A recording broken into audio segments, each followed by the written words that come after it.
ब्रह्मसूत्रम, ब्रह्मसूत्र ग्रंथ में page number 570 और 570 पेज के ऊपर से 7 नंबर की पंक्ति देखेंगे। अदृष्टवता पुरुषेण अस्ति अनुनाम संबंधः इति चेत। ठीक है, तो पूर्व पक्षी आक्षेप कर रहा है अदृष्टवता इत्यादि पंक्ति से। तो मूल बात यह चल रही है कि द्वितीय अध्याय द्वितीय पाद और द्वितीय अध्याय के द्वितीय पाद का यह 3 नंबर का अधिकरण है और इस अधिकरण का नाम है परमाणु कारणवाद निराकरणाधिकरणम। ठीक है, तो जबकि पूर्व पक्षी बोलता है कि जगत के प्रति कारण परमाणु है, तो द्व्यनुकादि क्रम से परमाणु के द्वारा ही जगत उत्पन्न होता है, ऐसा वैशेषिकों का सिद्धांत है। वही इस अधिकरण का विचार विषय है। तो पूर्व पक्षी ने कहा था कि परमाणु में क्रिया उत्पन्न होती है और क्रिया उत्पन्न होकर 2 परमाणु एकत्र मिल जाते हैं तो द्व्यनुक उत्पन्न होता है। फिर द्व्यनुक से त्रिसृणु चतुर्णुक ऐसा करके सृष्टि उत्पन्न होती है। किंतु सिद्धांतियों ने उनका खंडन कर दिया कि तुम्हारी जो सृष्टि उत्पत्ति की प्रक्रिया है कि परमाणु में आद्य कर्म उत्पन्न होता है और कर्म यह भी एक कार्य है क्योंकि उत्पन्न हो रहा है, और जो भी कार्य होता है उसके लिए कोई न कोई तो कारण अवश्य चाहिए। तो परमाणु में उत्पन्न होने वाली जो आद्य क्रिया उसके लिए कारण कौन है बताओ? तो दृष्ट कारण हो है या अदृष्ट कारण है? तो दृष्ट कारण में भी प्रत्यक्ष प्रयत्न और अभिघातादि कोई दृष्ट कारण है क्या या अदृष्ट कारण है? तो दोनों भी प्रकार का कारण संभव नहीं है। अतः परमाणु में क्रिया ही उत्पन्न नहीं होगी तो द्व्यनुक नहीं बनेगा, द्व्यनुक नहीं बनेगा तो त्रस्रेणु चतुर्णुक आदि नहीं बनेगा। अर्थात तुम्हारी ये जो प्रक्रिया है परमाणु कारणवाद की प्रक्रिया वो सब अशुद्ध है, खंडनीय है, खंडित है। ये सिद्धांतियों ने पूर्व पक्षी को कह दिया। ठीक है, और उसने एक अंतिम ये बात आई थी कि अदृष्ट कारण मानेंगे परमाणु में होने वाली क्रिया को, किंतु वह अदृष्ट कहाँ रहता है बताओ? ऐसा भी विकल्प किया था सिद्धांतियों ने पूर्व पक्षी के प्रति। वह अदृष्ट आत्मा में समवाय संबंध से रहता है या परमाणु में समवाय संबंध से रहता है, और दोनों तो प्रकार में से कोई भी प्रकार मानेंगे तो भी उस अदृष्ट से परमाणु में क्रिया उत्पन्न हो नहीं सकती, क्योंकि वह अदृष्ट अचेतन है और कोई भी अचेतन पदार्थ स्वतंत्र प्रवृत्त नहीं होता है, न किसी को प्रवृत्त कराता है।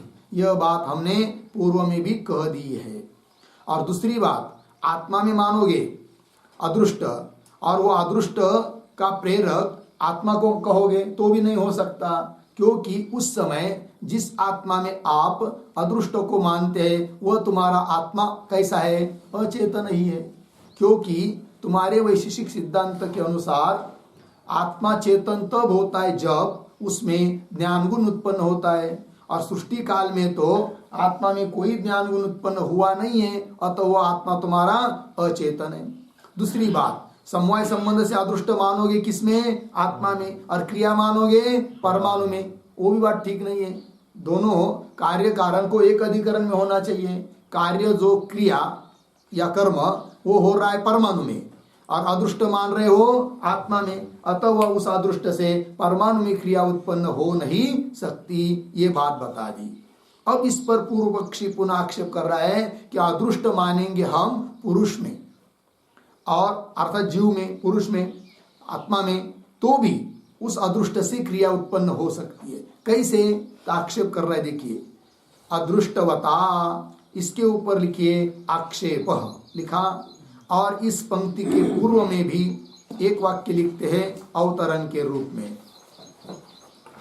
लिखेंगे गुरुत्ववत्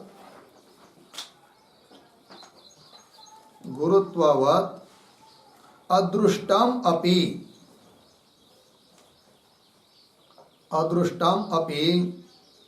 स्वाश्रय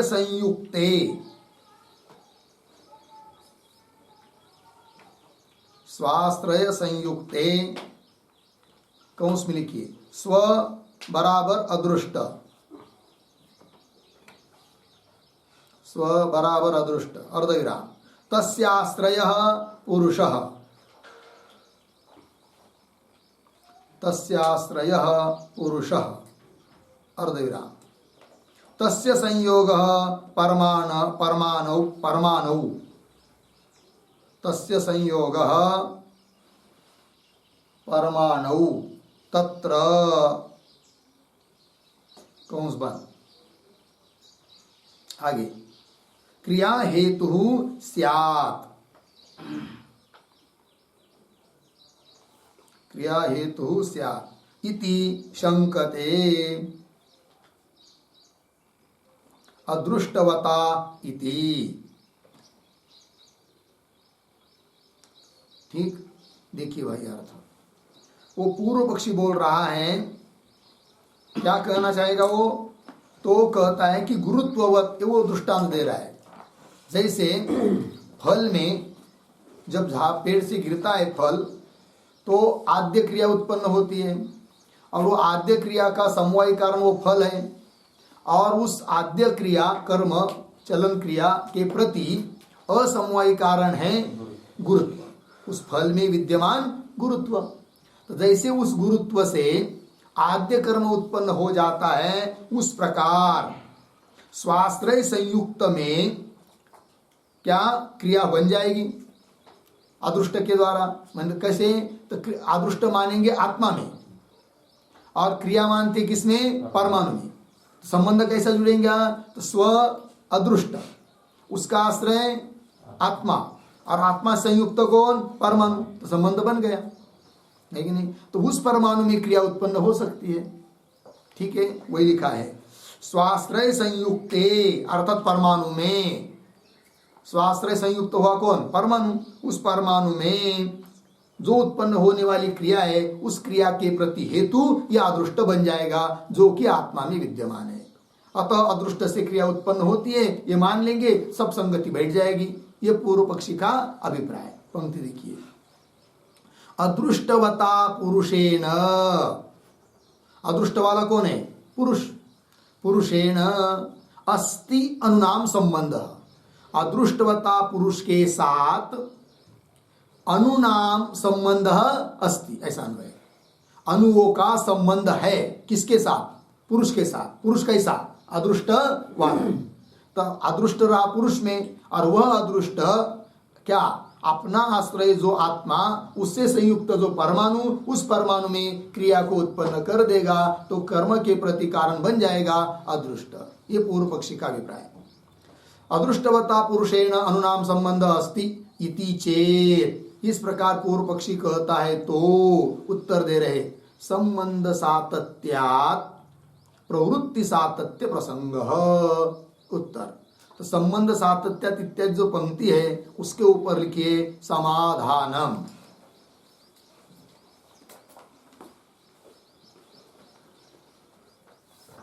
ठीक, और वो जो पंक्ति है संबंध इत्यादि, उसके पूर्व में भी एक वाक्य लिखते हैं, विभू संयोगस्य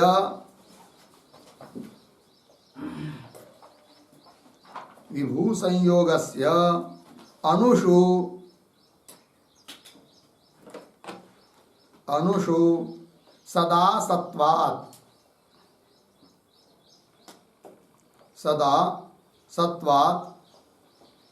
क्रिया सातत्ये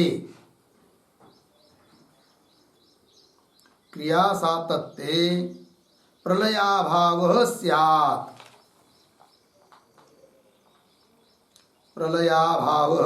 स्यात्, इति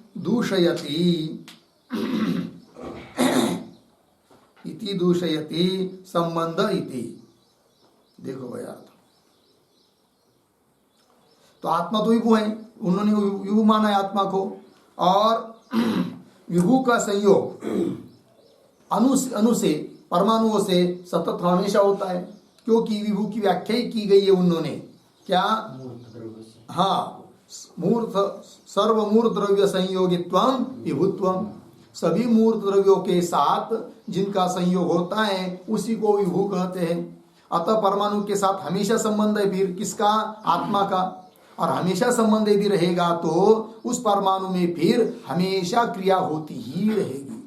और यदि हमेशा क्रिया होती रहेगी तो प्रलय कभी होगा ही नहीं, ये दोष आएगा। अतः इस प्रकार से भी पूर्व पक्षी मान नहीं सकता क्या कि कर अदृष्ट है आत्मा में, और वह आत्मा में विद्यमान अदृष्ट स्वाश्रय संयुक्त तत्व संबंध से परमाणु में क्रिया उत्पन्न कर देगा, यह पूर्व पक्षी बोल नहीं सकता। खंडन कर दिया सिद्धांतियों ने। पंक्ति देखिए, विभू संयोगस्य अनुषु सदा सत्वात्, हमेशा वो संयोग विद्यमान रहने के कारण क्रिया सातत्य, हमेशा सतत क्रिया चलती रहेगी, तब प्रलयाभाव हो जाएगा। इस प्रकार से दोष दे रहे पूर्व पक्षी मत के ऊपर सिद्धांती। तो पंक्ति को देखिए, संबंध सातत्यात्, संबंध सतत हमेशा रहेगा। कैसा क्यों रहेगा बता दिया, क्योंकि विभू का संबंध परमाणु के साथ हमेशा रहता है, मूर्तों के साथ। संबंध सातत्यात् प्रवृत्ति सातत्य प्रसंग, तो क्रिया परमाणु में क्रिया सतत हमेशा रहेगी, और उसका परिणाम क्या निकलेगा? फिर प्रलय आदि नहीं हो पाएंगे, है कि नहीं? ये दोष आएगा। अतः इस प्रकार से भी पूर्व पक्षी कह नहीं सकता, ये कह दिया। संबंध सातत्यात् प्रवृत्ति सातत्य प्रसंग होगा इतना। और आगे, नियामकांतराभावात्,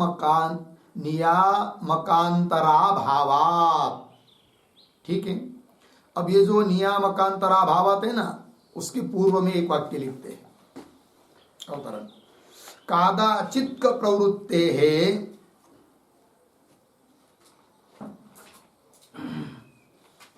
कादाचित् प्रवृत्ते है अदृष्ट नियम्यत्व अयोगे, अदृष्ट नियम्यत्वायोगे, नियम्यत्व अयोगे अपि ईश्वरात् नियमः, ईश्वरात् नियमः इति अतः आह,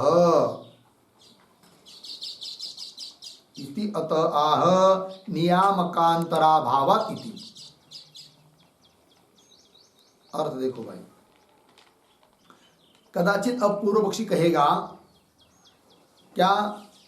कदाचित का प्रवृत्ति, हाँ, हम नियामक ईश्वर को मानेंगे, ऐसा कदाचित पूर्व पक्षी बोलेगा, तब उसको भी उत्तर देना है। देखिए पंक्ति अवतरणिका की, कदाचित का प्रवृत्ति है, कभी कभी होने वाली जो प्रवृत्ति, परमाणु आदि में होने वाली क्रिया आदि, तो प्रवृत्ति है। अदृष्ट नियम्यत्व योगे, अदृष्ट उसका नियामक नहीं हो सकता, ये कह दिया। अर्थात अदृष्ट के द्वारा वह कभी कभी होने वाली परमाणु आदि में होने वाली क्रिया वो अदृष्ट से नियम्य नहीं हो सकती, अर्थात उसका नियमक अदृष्ट नहीं हो सकता। ये बात अभी तक बता दी। अब कदाचित वो कहेगा ईश्वर नियामक मानेंगे, तब देखिए, अदृष्ट नियम्यत्व अयोगे अपि, अदृष्ट के द्वारा नियम्य न होने पर भी ईश्वरात् नियमः, ईश्वर उसका नियामक है क्रिया का, कभी कभी होने वाली परमाणु आदि में होने वाली क्रिया का नियामक ईश्वर को मानेंगे। ऐसा यदि चाहेगा पूर्व पक्षी, तो उसको उत्तर दे रहे नियामकांतर अभावात्, अन्य ऐसा कोई ईश्वर वगैरह नियामक भी तुम मान नहीं सकते। बोलेंगे नियामक ईश्वर को क्यों नहीं मान सकते? हम तो ईश्वर को मानते हैं, तो क्यों नहीं मान सकते? उसके ऊपर एक टिप्पणी लिखते हैं, नियामकांतराभावात्, इसके ऊपर लिखेंगे, यत् ज्ञानम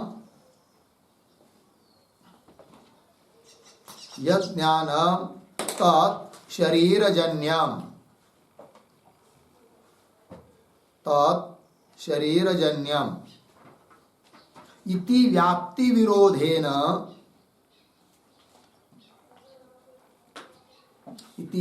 विरोधेन नित्य ज्ञान असिद्धे, नित्य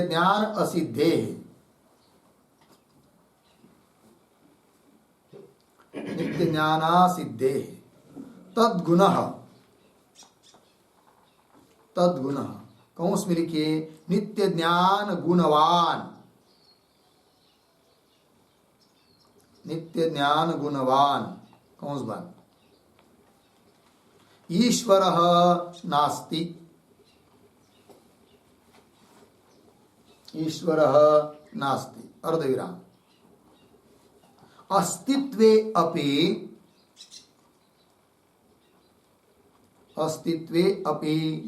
सदा सत्वात्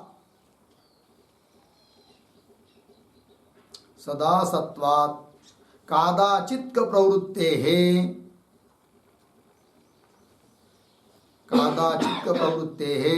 नियामकः न संभवति, नियामकः न संभवति इति भावः। ठीक है, देखो भाई अर्थ। यद ज्ञानम तत्शरीरजन्यम, ऐसी उनकी व्याप्ति है वैशेषिकादिकों की। जो भी ज्ञान गुण उत्पन्न होता है ना, तो शरीर उसके लिए सही है, यही ना, शरीरावच्छिन्न आत्मा में ज्ञान उत्पन्न होता है, ऐसा उनका सिद्धांत। तो यद ज्ञानम तत्शरीरजन्यम इति व्याप्ति विरोधेन, ये व्याप्ति है।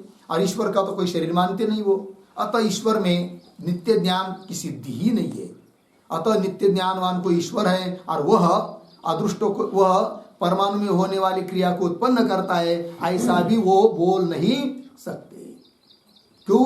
कि नित्य ज्ञानवान ईश्वर की सिद्धि उनके यहाँ हो नहीं सकती। क्यों? ईश्वर के लिए उन्होंने शरीर नहीं माना है। तो यद ज्ञानम तत्शरीरजन्यमिति व्याप्ति विरोधेन नित्य ज्ञान असिद्धे है, नित्य ज्ञान की सिद्धि न होने के कारण तद्गुण, तद्गुण मतलब तद्गुण ईश्वर नास्ति, तद्गुण नित्य ज्ञान गुणवान ईश्वर नहीं हो सकता। अच्छा, इतने के बावजूद भी थोड़ी देर के लिए मान भी लेंगे कि है नित्य ज्ञानवान ईश्वर उनके यहाँ, तो भी वह उस परमाणु में होने वाली क्रिया का नियामक नहीं बन सकता। क्यों? देखिए, अस्तित्वे अपि, ईश्वर को उस प्रकार से मान लेंगे तो भी सदा सत्वात्, ईश्वर सदा विद्यमान है, क्योंकि नित्य माना है उन्होंने ईश्वर को। तब क्या होगा? कादाचित् प्रवृत्ति नियामक न संभवति, प्रवृत्ति तो कभी कभी हो रही है ना, कभी कभी होने वाले प्रवृत्ति का नियामक वो नित्य ईश्वर नहीं हो सकता। और मानेंगे तो फिर वो प्रवृत्ति हमेशा होती रहेगी, और हमेशा प्रवृत्ति को मानेंगे तो पुनः वही दोष आएगा, प्रलय आदि नहीं हो पाएंगे। अतः उस क्रिया आदि के प्रति नियामक ईश्वर को भी मान नहीं सकते, कह दिया सिद्धांतियों ने पूर्व पक्षी के प्रति। ठीक, आगे चलिए। नियामकांतरा भावात्, हो गया इतना, आगे चलिए। तदेवं नियतस्य कस्यचित् कर्म निमित्तस्य अभावात् न अणुषु आद्यम कर्म स्यात्। ठीक है ना। अब जो सूत्र का तात्पर्य है उसका स्पष्ट कर रहे हैं और उसका उपसंहार कर रहे हैं। सूत्र क्या था? उभयथा अपि न कर्म अतः तद अभाव, तद अभाव सृष्टि आदि का अभाव, उसी का तात्पर्य बता रहे। अब देखिए, तदेवं नियतस्य कस्यचित् कर्म निमित्तस्य, है कि नहीं? नियत ऐसा कोई, किसी, क्या? कस्यचित् कर्म निमित्त से, कोई कर्म का निमित्त ऐसा नियत कोई नहीं मिल रहा है कि परमाणु में जो कर्म हो रहा है उसका नियामक कोई नियत है, ऐसा कोई मिला नहीं। न तो प्रयत्न, न अभिघात, न अदृष्ट, कुछ न ईश्वर, कोई नहीं मिला। ठीक, तो पंक्ति देखिए, तदेवं, इस प्रकार से, तदेव मतलब अभी तक जो चिंतन बताया उसके अनुसार नियतस्य, नियतस्य के अन्वय निमित्तस्य के साथ है। तो कैसा निमित्त, किसका निमित्त? कस्यचित् कर्म निमित्तस्य नियतस्य अभावात्, है कि नहीं? किसी भी, कोई भी कर्म का निमित्त नियत न मिलने के कारण, अभावात् न अणुषु आद्यम कर्म, अणुषु आद्यम कर्म न, अणु परमाणु, उस परमाणुओं में आद्य कर्म ही सिद्ध नहीं हो पा रहा है कि जिस कर्म से फिर द्वनुक बन पाता, द्वनुक से त्रसरेणु बन पाता, इस रीति से। तो आद्यम कर्म न स्यात्। अच्छा, कर्माभावात्, यदि परमाणु में आद्य कर्म ही नहीं सिद्ध हो रहा है तो तन्निबंधन संयोग न स्यात्। पंक्ति देखिए, कर्माभावात् तन्निबंधन, तन्निबंधन का मतलब तन्निमित्तक, उस कर्म के निमित्त से उत्पन्न होने वाला जो, कौन? संयोग, किनका? दो परमाणुओं का। हाँ, कर्माभावात् तन्निबंधन, तन्निबंधन का अर्थ तन्निमित्तक, संयोग न स्यात्, संयोग उत्पन्न नहीं होगा। अच्छा, संयोग उत्पन्न नहीं होगा तो क्या नहीं होगा? तब करे संयोगाभावाच्च तन्निबंधनम धनुकादि कार्य जातम न स्यात्। संयोग का अभाव है तो संयोग के निमित्त से होने वाला जो धनुकादि कार्य, उस धनुकादि कार्य जात का, समस्त कार्य का क्या हो जाएगा? अभाव, न स्यात्। धनुकादि कार्य जातम न स्यात्। और धनुकादि कार्य ही उत्पन्न नहीं हो रहा है, अर्थात जगत उत्पन्न नहीं हो रहा है। ठीक है ना? जगत उत्पन्न होने के लिए क्या? धनुकादि कार्य की उत्पत्ति होनी चाहिए। धनुक की उत्पत्ति होने के लिए दो परमाणु का संयोग चाहिए। दो परमाणु का संयोग होने के लिए परमाणु में कर्म चाहिए, और परमाणु में कर्म को उत्पन्न करने वाला कोई नियत नियामक चाहिए। किंतु मूल ही बात काट दी, क्या? कि परमाणु में उत्पन्न होने वाला जो कर्म, आद्य कर्म, उसका कोई नियत नियामक नहीं मिला, अतः कर्म उत्पन्न नहीं होगा। कर्म नहीं होगा तो संयोग नहीं बनेगा, संयोग नहीं बनेगा तो द्वनुक नहीं होगा, द्वनुक नहीं होगा तो आदित्र श्रेणुवादी कार्य जगत उत्पन्न नहीं होगा, अर्थात परमाणु कारणवाद का खंडन हुआ। लग गया इतना? आगे चलिए। संयोग च अनोहो अन्वंतरेण सर्वात्मना वा स्यात् एकदेशेन वा। अब कौन बात बताई जा रही है? तो ये जो पंक्ति पढ़ रहा हूं ना, संयोग इत्यादि, उसके पूर्व में एक वाक्य लिखे अवतरण। संयोगस्य हेतुत्वं खंडयित्वा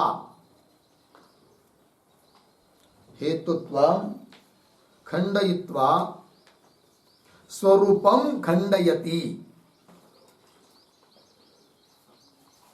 स्वरूपं खंडयति संयोगः इति।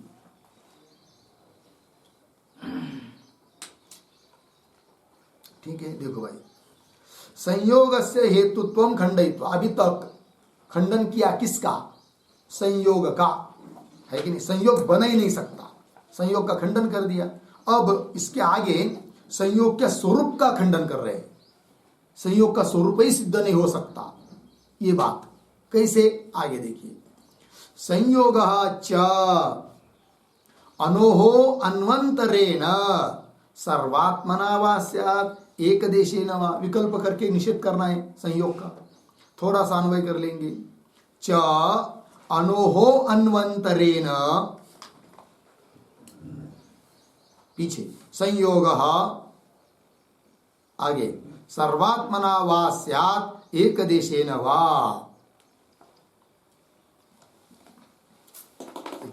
च और अनोहो अन्वंतरेण, अणु परमाणु, एक परमाणु का दूसरे परमाणु के साथ जो संयोग आप बोल रहे हो, कौन बोल रहे हैं? सिद्धांती। किसको? पूर्व पक्षी को। तो हे पूर्व पक्षी, एक परमाणु का दूसरे परमाणु के साथ जो तुम संयोग कह रहे हो, वह संयोग सर्वात्मना होता है या एकदेशीय होता है? बताओ। दो विकल्प किए, है कि नहीं? क्योंकि सर्वात्मना मतलब व्याप्य वृत्ति, अर्थात पूर्ण, एक परमाणु से परमाणु पूरे एक दूसरे के साथ मिल गए, कोई बाजू बाकी नहीं रही, कोई साइड बाकी नहीं रही, इसको कहते हैं क्या? सर्वात्मना। और दूसरा प्रकार एकदेशीय, जैसे घट है और घट को हाथ से स्पर्श किया तो हाथ का और घट का संयोग हुआ, किंतु घट के सभी अवयवों के साथ हाथ का संयोग हुआ है क्या? नहीं। कैसा हुआ फिर? एक देश के साथ हुआ है। उस प्रकार एक परमाणु का दूसरे परमाणु के साथ जो संयोग होता है वो एक देश में होता है या सर्वात्मना होता है? इस प्रकार का विकल्प किया सिद्धांति ने पूर्व पक्षी को। पंक्ति देखिए, सर्वात्मना वा स्यात् एकदेशेन वा। आगे कदाचित अब पूर्व पक्षी बोलेगा कि सर्वात्मना संयोग होता है, क्योंकि एक देश मान नहीं सकता, क्योंकि एक देश को जब मानना है तब उसको सावयव मानना पड़ेगा। किसको? परमाणु को। जबकि परमाणु को कैसा माना है उन्होंने? निरवयव, सावयव तो है नहीं, क्योंकि एक देश में संयोग सावयव पदार्थ का होता है कि नहीं? एक भाग का दूसरे अवयव के साथ संयोग हुआ तो सावयव होता है, किंतु परमाणु तो निरवयव है, अतः उनको संयोग मानना पड़ेगा। तो कैसा? सर्वात्मना।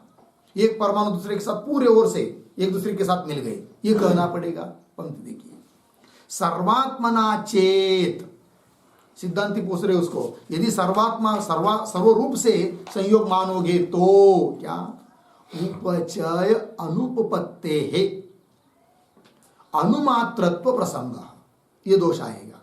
परंतु देखिए उपचय अनुपपत्ति, उपचय शब्द का अर्थ होता है बढ़ना, स्थूलता आ जाना। अब दो परमाणु मिल तो गए, संयोग तो हुआ, किंतु पूरे एक दूसरे के साथ मिल गए, तो उसमें फिर स्थूलत्व नहीं आएगा। ठीक वही कह रहे, उपचय अनुपपत्ति, स्थूलत्व की अनुपपत्ति होगी, और अनुपत्ति होगी तो होगा क्या, अनुमात्रत्व प्रसंग, वो अणु ही रह जाएगा, उसका परिमाण बढ़ेगा ही नहीं।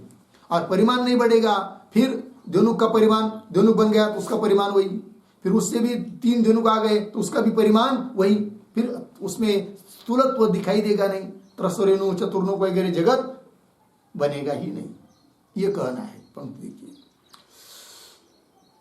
सर्वात्मना चेत उपचय अनुपपत्ति है अनुमात्रत्व प्रसंग, ये दोष आता है। और क्या दोष आता है वो आगे के शब्द में दे रहे हैं, किंतु ये जो है ना अनुमात्रत्व प्रसंग, उस पर एक वाक्य लिखते, एक टिप्पणी छोटी सी। संयोगस्य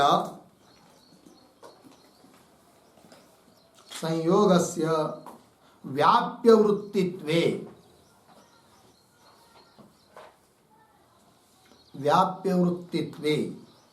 कौंस में लिखिए सर्वात्मना संयोगे,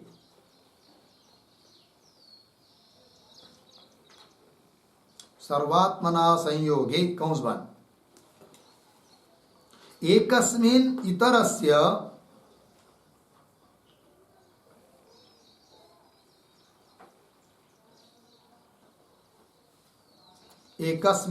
इतरस्य अंतर्भावात्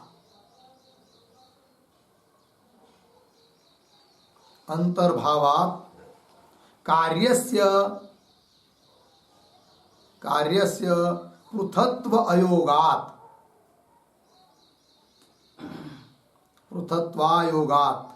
कौंस में लिखिए स्थूलत्व असंभवात्,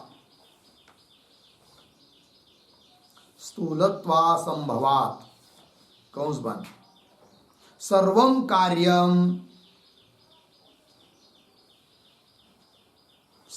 कार्यं परमाणु मात्रं स्यात् इत्यर्थः।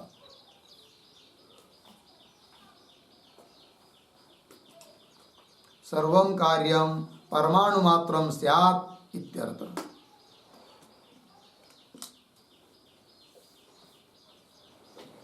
ठीक है, अर्थ देखिए भाई, संयोगस्य व्याप्य वृत्तित्वे, व्याप्य वृत्ति संयोग मतलब सर्वात्मना, सभी ओर से संयोग मानेंगे, एक परमाणु का दूसरे परमाणु के साथ, तब क्या होगा, एकस्मिन् इतरस्य अंतर्भावात्, एक में दूसरे का क्या हो जाएगा, अंतर्भाव, और अंतर्भाव होगा तो कार्यस्य पृथत्व योगात्, कार्य में द्वनुक में पृथत्व नहीं आएगा, पृथत्व स्थूलत्व, पृथत्व का अर्थ क्या है, स्थूलत्व संभवात्, स्थूलत्व नहीं आएगा, और स्थूल आएंगे नहीं, स्थूल पृथत्व योगात् स्थूलत्व संभवात् सर्वं कार्यं परमाणु मात्रं स्यात्, सभी कार्य परमाणु स्वरूप ही होंगे, परमाणु से आगे कोई परिमाण बढ़ेगा ही नहीं, तो जगत की उत्पत्ति करना संभव नहीं हो पाएगा, ये बात। और आगे दे रहे दृष्ट विपर्य प्रसंगश्च, यह भी दोष आएगा, यदि एक परमाणु का दूसरे परमाणु के साथ सर्वात्मना संयोग मानेंगे तो। दृष्ट विपर्य क्या होता है, तो दृष्ट के पूर्व में एक वाक्य लिखते हैं, अवतरण किंच अर्धविराम सांश द्रव्ये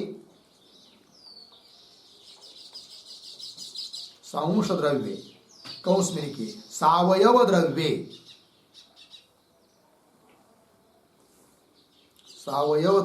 कौंस बन आगे संयोगस्य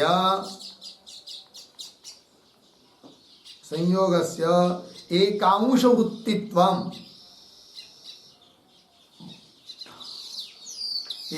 वृत्तित्वम्, कौंस में लिखिए अव्याप्य वृत्तित्वम्,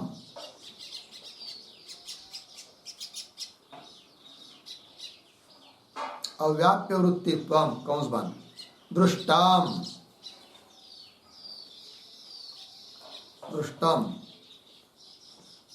बराबर प्रत्यक्षम,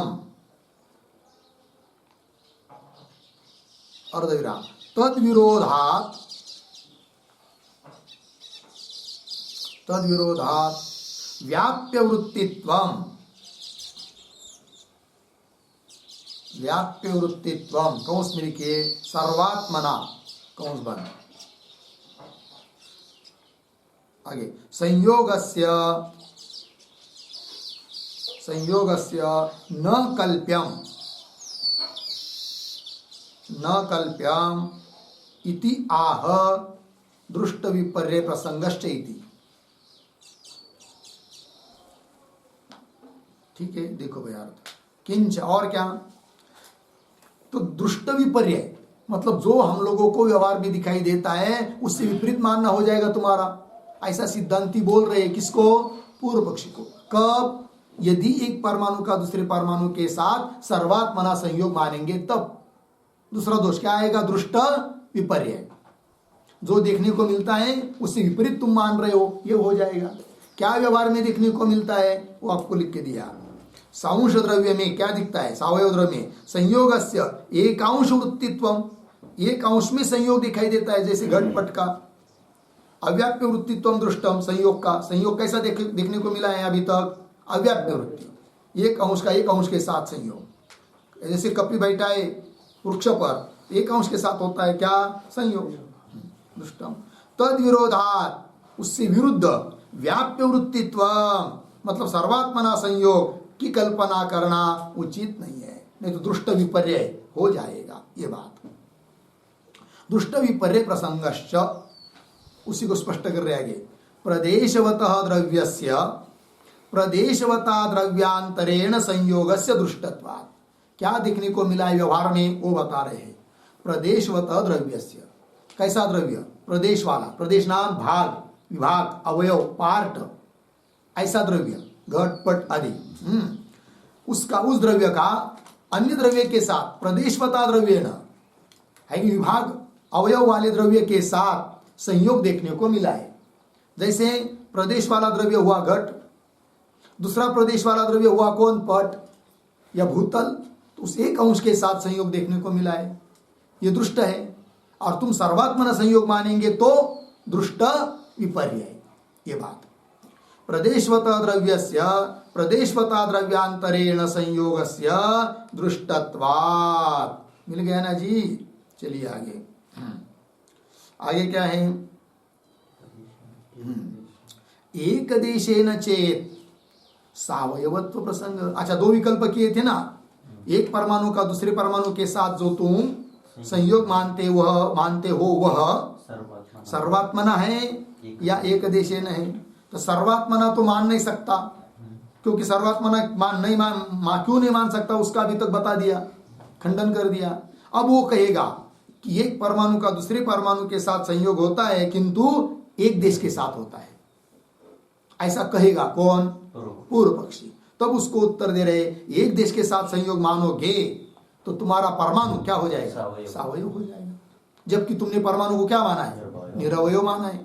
तुम्हारे सिद्धांत का विरोध हो जाएगा फिर, है कि नहीं? सावयव हो जाएगा। दूसरी बात, परमाणु को यदि सावयव मानोगे तो अनित्य हो जाएगा, और अनित्य हो जाएगा तो प्रलय काल में जैसे अन्य कार्यों का नाश होता है वैसा परमाणु का भी नाश हो जाएगा। और जो नष्ट होने वाला पदार्थ है वह जगत की प्रति कारण है, ये तुम मान नहीं पाओगे। तो सब सिद्धांत तुम्हारा चौपट हो जाएगा। कौन करे? सिद्धांती। लग गया? देखो भाई, एक देशेन चेत सावयवत्व प्रसंग, अतः परमाणु का दूसरे परमाणु के साथ संयोग एक देश से भी नहीं मान सकते और सर्वात्मना भी नहीं मान सकते। अर्थात एक परमाणु का दूसरे परमाणु के साथ संयोग ही नहीं बन सकता जिससे दोनों का अधिक्रम से जगत बन जाए। अतः जगत के प्रति कारण परमाणु मानना ये उचित ही नहीं है, खंडन कर दिया। ठीक है, आगे चलिए। परमाणु नाम कल्पिता प्रदेशा स्युः इति चेत, लेकिन वो पूर्व पक्षी हो गए, कम थोड़ी है, वो तो कुछ न कुछ तो युक्ति लड़ाते रहेगा। ठीक, तब देखिए परमाणु नाम, ये जो पंक्ति है उसके ऊपर लिखिए आक्षेप।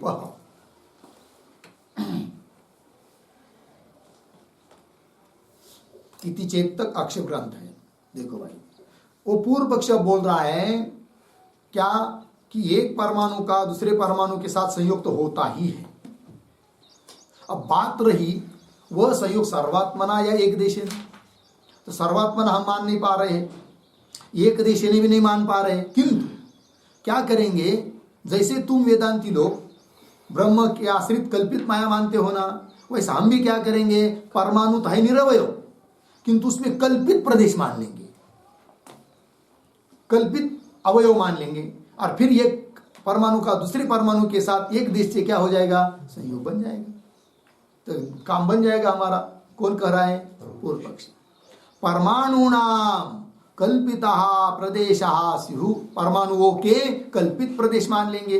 इति चेत, ऐसा यदि पूर्व पक्षी बोलता है तो उत्तर दे रहे, कल्पितानाम अवस्तुत्वात् अवस्तु एव संयोगः इति वस्तुनः कार्यस्य असमवायी कारणम न स्यात्। खंडन कर रहे हैं।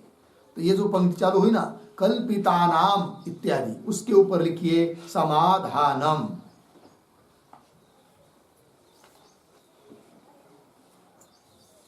ठीक है, देखो भाई, तो सिद्धांती कह रहे, अरे भाई तुम दो परमाणु का संयोग सिद्ध करने के लिए परमाणु में क्या मान रहे, कल्पित प्रदेश, कल्पित प्रदेश मान रहे हो, और वो प्रदेश कल्पित है, तो उनको लेकर होने वाला संयोग भी कैसा होगा, कल्पित ही होगा।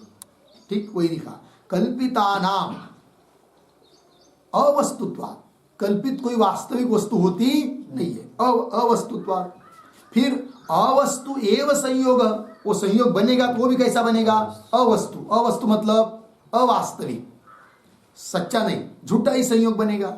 और ऐसा यदि झूठा संयोग रहेगा तो वह झूठा संयोग क्या वास्तविक कार्य के लिए, द्योनुकादि के लिए असमवायी कारण नहीं बन पाएगा, ये बात है। और असमवायी कारण की ही सिद्धि नहीं होगी तो तुम्हारा द्योनुक रूप कार्य सिद्ध ही नहीं होगा, और द्योनुक की सिद्धि नहीं हो तो त्रसरेणु नहीं, जगत नहीं, जगत का बना ही नहीं पाएगा। ठीक, पंक्ति देखिए, कल्पितानाम अवस्तुत्वात्, इतनी बात लगी, अवस्तु एव संयोग, संयोग बनेगा कल्पितों का, तो वो भी कैसा बनेगा, अवस्तु। अवस्तु मतलब अवास्तविक, अपारमार्थिक, झूठा। इति मतलब इति अतः, फिर उससे क्या होगा, वस्तुनः कार्यस्य, वस्तुनः कार्यस्य मतलब वास्तविक जो कार्य है, द्योनुक, क्योंकि द्योनुक को तुम वास्तविक मानते हैं ना, तो वास्तविक जो द्योनुक आदि कार्य है उसके लिए वह तुम्हारा कौन, संयोग, जो कि कल्पित है, असमवायी कारण नहीं बनेगा। वही वस्तुनः कार्यस्य असमवायी कारणम न स्यात्। थोड़ा समझ लेंगे इस बात को, ध्यान दीजिए। होता क्या है, जैसे इनके यहाँ वैशेषिकों के यहाँ कोई भी कार्य के लिए, भाव कार्य के लिए तीन कारण माने गए हैं, समवायी कारण, असमवायी कारण, निमित्त कारण। जैसे कार्य हुआ पट, पट के लिए समवायी कारण है कौन, तंतु। पट के लिए समवायी कारण कौन माना गया है, तंतु, बरोबर। पट के लिए असमवायी कारण किनको माना है उन्होंने, तंतुओं का संयोग, असमवायी कारण है। और बाकी जो कपड़ा बनाने वाला है, तंतुआ है, जुलाहा है कि नहीं, क्या तुरी वेमादिक, वे सब क्या है, निमित्त कारण है। तो तीन प्रकार के कारण है कि नहीं। तो कार्य जो पट, उसका समवायी कारण हुआ तंतु, और तंतु में समवाय संबंध से रहने वाला जो तंतुओं का संयोग, वो क्या है, असमवायी कारण। समवायी कारण में समवाय संबंध से जो रहता है और कार्य को उत्पन्न करता है, उसको कहते हैं क्या, असमवायी कारण। तो जैसे पट के लिए असमवायी कारण तंतु का संयोग है, उस प्रकार कार्य है द्योनुक। कार्य कौन, द्योनुक। उस द्योनुक के लिए समवायी कारण कौन मानते वैशेषिक लोग, परमाणु को। तो समवायी कारण हुआ परमाणु, और उस द्योनुक के लिए असमवायी कारण कौन, परमाणुओं का संयोग, परमाणुओं का संयोग। ठीक है ना। और निमित्त कारण भले और कोई हो, ईश्वर आदि जो भी कुछ होंगे। तो द्योनुकात्मक कार्य के लिए असमवायी कारण जिसको तुम मान रहे हो, किनको, परमाणु के संयोग, और वो परमाणु का संयोग कैसा है, अवस्तु है कि नहीं। क्योंकि प्रदेश अवस्तु है, संयोग अवस्तु है, वास्तविक नहीं है। तो उस अवस्तु जो संयोग अवास्तविक जो संयोग, वह संयोग द्वनुकादि वास्तविक कार्य के प्रति असमवायी कारण नहीं बनेगा। पंक्ति लगी? पंक्ति को देखिए, अवस्तु एव संयोग इति वस्तुनः कार्यस्य, वास्तविक जो कार्य है द्वनुकादि, तो वस्तुनः कार्यस्य असमवायी कारणम न स्यात्, असमवायी कारण नहीं बनेगा। कौन? संयोग, क्योंकि वो संयोग कैसा है? कल्पित। अवस्तु असमवायी कारणम न स्यात्, और असमवायी कारण की सिद्धि नहीं है तो कार्य सिद्ध नहीं होगा, द्वनुकादि कार्य सिद्ध नहीं होगा। अर्थात जगत के प्रति परमाणु को कारण मानना ही उचित नहीं। आगे चलिए, वही दे रहे, असति च असमवायी कारणे द्वनुकादि कार्य द्रव्यम नोत्पद्येत, है नहीं? असति च असमवायी कारणे, असमवायी कारणे असति, असमवायी कारण यदि नहीं है तो द्वनुकादि कार्य द्रव्यम न उत्पद्येत, द्वनुकादि कार्य द्रव्य उत्पन्न ही नहीं होगा। ये सब आपत्ति आ रही है वैशेषिक मत के ऊपर। ठीक, चलिए, अतः परमाणु कारणवाद ठीक नहीं, ये बात हुई।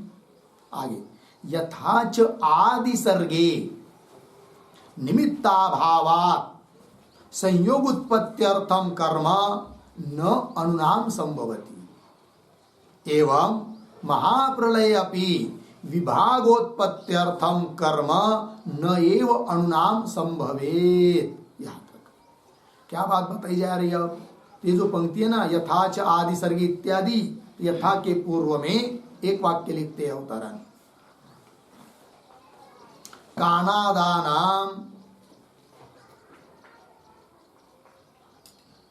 काणादानाम सर्ग प्रत्युक्तौ, सर्ग प्रत्युक्तौ कौंस में लिखिए, सृष्टि निराकरणे, सृष्टि निराकरणे कौंस बान सूत्रम योजयित्वा, सूत्रम योजयित्वा प्रलय निरासे अपि, प्रलय निरासे अपि सूत्रम योजयति,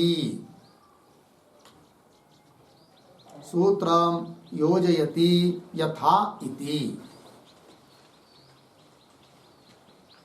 ठीक है, देखो भाई अर्थ, तो काणादानाम, अर्थ देखिए ना, काणादानाम सर्ग प्रत्युक्तौ सूत्रम योजयित्वा, कानाद, कनाद और कनाद के अनुयायी, उनकी जो प्रक्रिया है सर्ग की उत्पत्ति की, उनका क्या कर दिया? प्रत्युक्त कर दिया, खंडन कर दिया।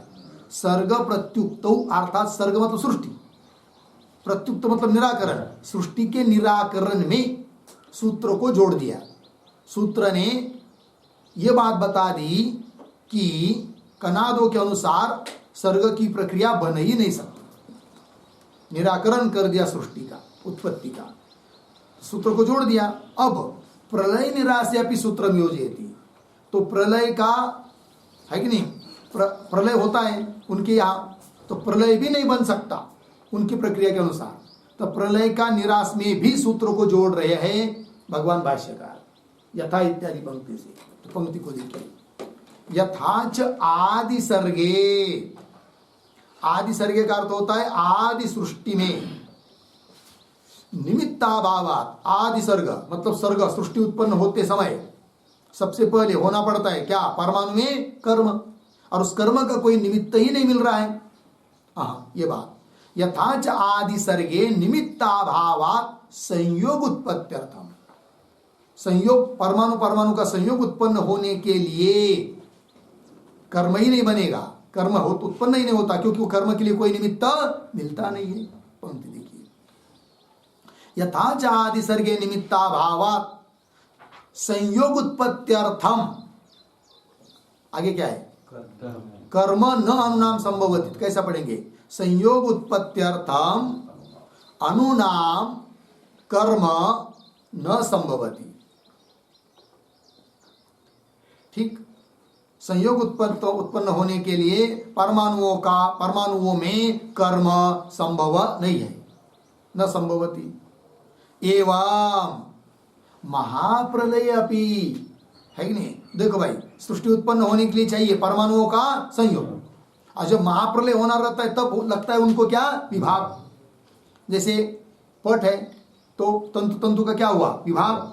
तब पट का नाश हुआ, फिर उसके अवयव का विभाग, उसके अवयव का विभाग, इसका अवयव का विभाग करते करते करते करते अंतिम तक जाते, कहाँ तक? परमाणु तक।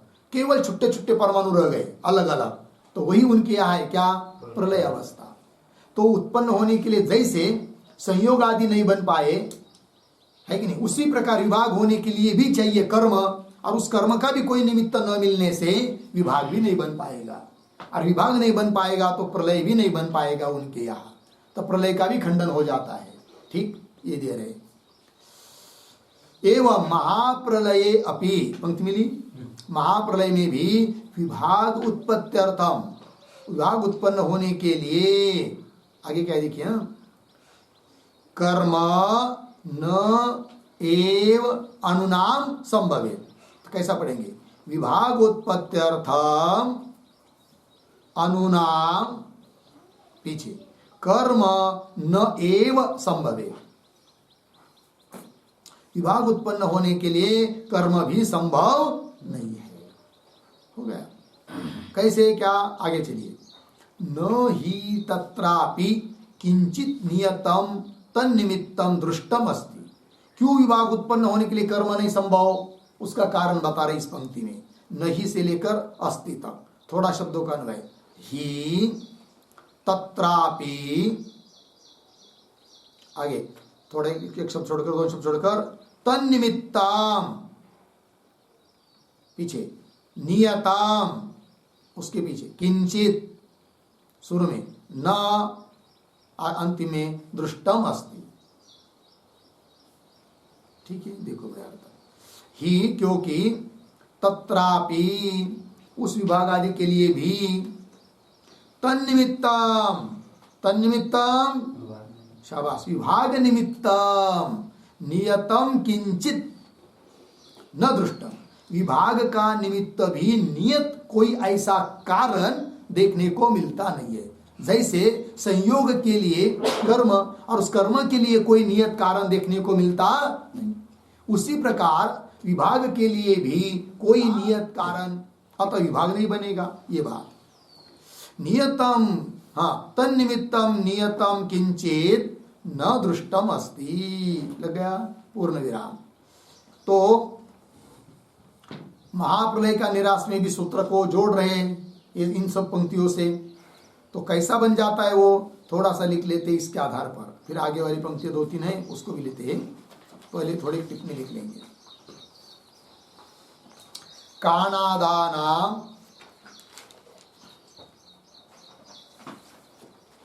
काणादानाम प्रलय निरासे, प्रलय निरासे सूत्रम, सूत्रम इत्थम योजनीयम, इत्थम योजनीयम, पूर्ण विराम। तथा ही परमाणूनाम, परमाणूनाम कर्मणा संयोगात्, कर्मणा संयोगात् सर्गः, सर्गः अर्धविराम, विभागात् प्रलयः, विभागात् प्रलयः इति प्रक्रिया न युक्ता, इति प्रक्रिया न युक्ता, अर्धविराम, युगपत्, युगपत् अनंत परमाणूनाम, अनंत परमाणूनाम विभागे, विभागे नियतस्य अभिघातादेहे, नियतस्य अभिघातादेहे दृष्टस्य निमित्तस्य असत्वात्, दृष्टस्य निमित्तस्य असत्वात्, अर्धविराम। आगे धर्माधर्म रूप अदृष्टस्य, धर्माधर्म रूप अदृष्टस्य सुख दुःखार्थत्वेन, सुख दुःखार्थत्वेन, आगे सुख दुःख शून्य, सुख दुःख शून्य प्रलय प्रयोजकत्व अयोगात्, प्रलय प्रयोजकत्व अयोगात्, अयोगात् न अदृष्ट निमित्तेन,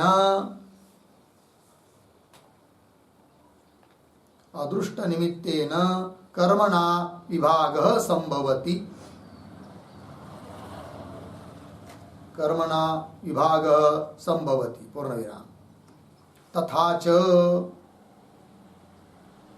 तथा च, फिर प्रतीक सूत्रस्थ पद, उभयथा अपि, उभयथा अपि बराबर दृष्टादृष्ट निमित्तयोः असत्वात्, दृष्टादृष्ट निमित्तयोः असत्वात्, अर्धविराम। फिर प्रतीक न कर्म, न कर्म बराबर संयोगार्थत्वेन, संयोगार्थत्वेन विभागार्थत्वेन च, विभागार्थत्वेन च कर्म नास्ति, कर्म नास्ति, पूर्णविराम। फिर प्रतीक अतः, अतः बराबर कर्माभावात्, कर्माभावात्, अर्धविराम। फिर प्रतीक तद अभावः,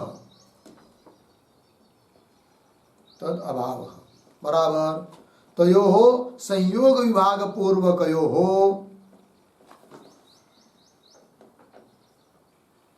संयोग विभाग पूर्वकयोः सर्ग प्रलययोः, सर्ग प्रलययोः अभावः, अभावः इति सूत्र योजना भवति, इति सूत्र योजना भवति, पूर्णविराम। अतः, अतः परमाणु कारणवादः, परमाणु कारणवादः अनुपपन्नः इत्यर्थः, अनुपपन्नः इत्यर्थः। ठीक, देखो भाई अर्थ। तो काणादानाम, कानादो का यहाँ जो प्रलय, उस प्रलय का निराश में भी सूत्र की योजना इस प्रकार करनी चाहिए। कैसे कर रहे बताइए। तो परमाणु नाम कर्मणा संयोगा, सर्ग परमाणुओं में कर्म उत्पन्न होता है, उस कर्मों से परमाणुओं का संयोग होता है और इस क्रम से सर्ग की उत्पत्ति मानते वो लोग। और जब विभाग होता है तब प्रलय। इति प्रक्रिया न युक्ता, ये वैशिष्टिकों की प्रक्रिया कोई उचित नहीं है, अच्छी नहीं है। क्यों? युगपत अनंत परमाणु ना विभागे, समझ लीजिए समस्त जगत उत्पन्न हो चुका है और प्रलय करना है, तो एक ही काल में सभी करोड़ों अनंत परमाणु में क्या होना पड़ेगा? विभाग।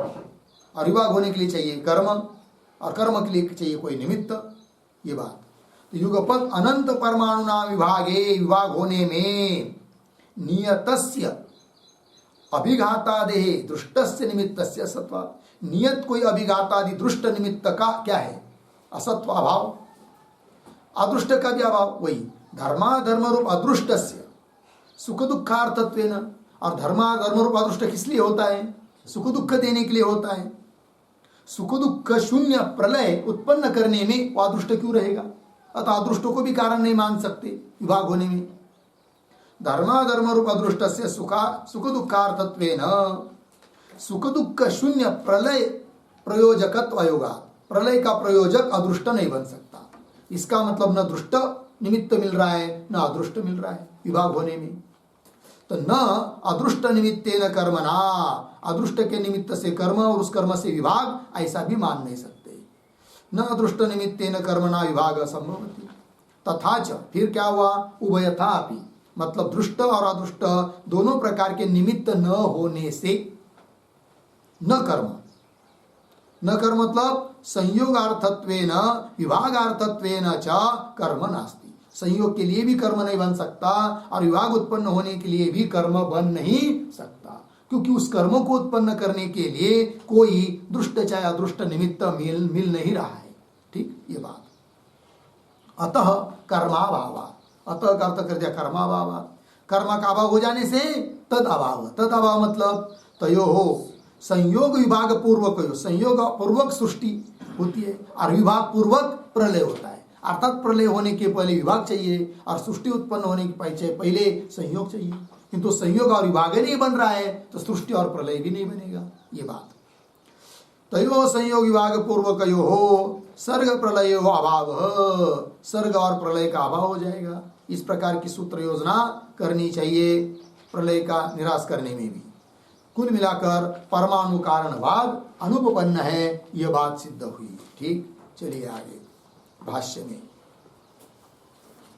अदृष्टम अपि भोग प्रसिद्ध्यर्थम अर्धविराम, अदृष्ट को भी निमित्त नहीं मान सकते। किसके लिए? जब प्रलय करना है ना, तो प्रलय होने के लिए परमाणु में क्या होना पड़ेगा? विभाग। विभाग होने के लिए क्या चाहिए? कर्म, और कर्म का निमित्त कोई तो चाहिए। तो कोई बोलेगा अदृष्ट को मानो, तो बोल रहे अदृष्ट को भी नहीं मान सकते। क्यों? तो अदृष्टम अपि भोग प्रसिद्ध्यर्थम, अदृष्ट किस लिए होता है? भोग देने के लिए, सुख दुख देने के लिए होता है, थोड़ी प्रलय करने के लिए होता है। अतः प्रलय करने के लिए जो कारण विभाग आदि है उसके लिए निमित्त अदृष्ट को मान नहीं सकते। ये बात। अदृष्टम अपि भोग प्रसिद्ध्यर्थम अर्धविराम न प्रलय प्रसिद्ध्यर्थम, प्रलय प्रसिद्ध्यर्थम न अदृष्टम, प्रलय के सिद्धि के लिए अदृष्ट नहीं है। न प्रलय प्रसिद्ध्यर्थम इति अतः, इस प्रकार निमित्ताभावात्, कोई निमित्त न मिलने से, कारण न मिलने से, न स्यात् क्या अनुनाम संयोग उत्पत्त्यर्थम विभागोत्पत्त्यर्थम वा कर्म, अनुनाम संयोग उत्पत्त्यर्थम विभागोत्पत्त्यर्थम वा कर्म न स्यात्, नहीं होगा। और कर्म ही नहीं हो रहा है तो संयोग नहीं बनेगा, विभाग नहीं बनेगा, संयोग नहीं बनेगा तो सृष्टि नहीं बनेगी, विभाग नहीं बनेगा तो प्रलय नहीं बनेगा। ये बात। अतः संयोग विभाग अभावात्, इसलिए संयोग और विभाग का अभाव होने से, संयोग का अभाव विभाग का अभाव, आगे अभावात् तदायत्तयोः, तदायत्तयोः का अर्थ लिखिए तद अधीनयोः, उसके अधीन, उसके निमित्त से होने वाले कौन? सर्ग प्रलयो अभाव प्रसज्जेत। ठीक है ना? संयोग विभाग का अभाव होने से उसके अधीन या उसके कारण होने वाला जो सर्ग मतलब सृष्टि और प्रलय, उन दोनों का भी क्या अभाव प्रसज्जेत, अभाव ही प्राप्त होगा। ठीक, तस्मात् अनुपपन्न अयम परमाणु कारणवाद, तस्मात् अयम परमाणु कारणवाद अनुपपन्न, इसलिए परमाणु कारणवाद अनुपपन्न है, अनुचित है। तो परमाणु कारणवाद का खंडन कर दिया, किंतु यह अधिकरण अभी पूरा नहीं हुआ। इस अधिकरण का एक सूत्र हुआ है और बहुत सारे सूत्र बाकी है, तो उसका विचार हम लोग कल करते हैं। तो 12 सूत्र का भाष्य यह पूरा हुआ, 13वें सूत्र का विचार कल करेंगे। ओम पूर्णमदः पूर्णमिदं पूर्णात् पूर्णमुदच्यते पूर्णस्य पूर्णमादाय पूर्णमेवावशिष्यते। ओम शांति शांति शांति।